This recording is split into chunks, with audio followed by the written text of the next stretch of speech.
বাংলাদেশে বৈদেশিক মুদ্রা অর্জনের একটা অন্যতম খাত হলো গার্মেন্টস ইন্ডাস্ট্রি।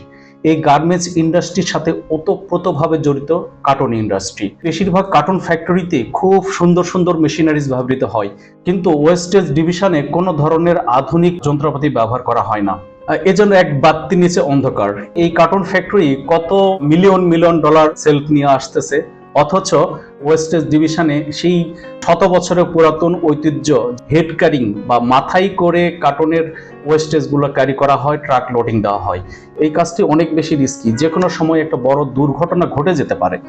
দেখুন না, শ্রমিকরা কি কষ্ট করে মাথায় করে নিয়ে যাচ্ছে এবং কত ফিট উঁচুতে বাঁশের সিঁড়িতে তারা হেড ক্যারিং করে ট্রাকে লোড করছে। এটা কিন্তু খুবই রিস্কি। পা পিছলে গেলে যে কোনো সময় 40-50 ইভেন 60-70 কেজি পর্যন্ত হয়ে থাকে। তো এত বড় বোঝা নিয়ে পা পিছলে পড়ে গেলে একটা শ্রমিকের মৃত্যু হতে পারে।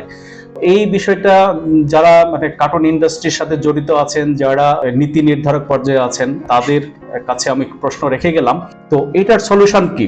সলিউশন খুবই সিম্পল। একটা ফকলিফট, এটা ডিজেল চালিত হতে পারে বা ব্যাটারি চালিত ফকলিফট হতে পারে। যে ফকলিফটটা আমরা কাগজের জন্য ব্যবহার করি ওটা হচ্ছে রোল ক্ল্যাম্প, আর এইটা ডিফারেন্ট। যেমন তুলার যে ব্যান্ডেল গুলোকে লোডিং আনলোডিং করা হয়, ঠিক এই টাইপের একটা ফকলিফট, যেটা ক্যাপাসিটি ম্যাক্সিমাম 1000 কেজি হতে পারে। ঠিক এই ধরনের একটা ফকলিফট যদি আমরা ব্যবহার করতে পারি এই ওয়েস্টেজকে লোডিং এবং আনলোডিং এর ক্ষেত্রে, তাহলে এই বিষয়টা একটা খুব সুন্দর সমাধান হবে এবং আমাদের শ্রমিক ভাইরা এই জায়গা থেকে, তাদের একটা খুব রিস্কি জব থেকে তারা একটা পরিত্রাণ পাবে।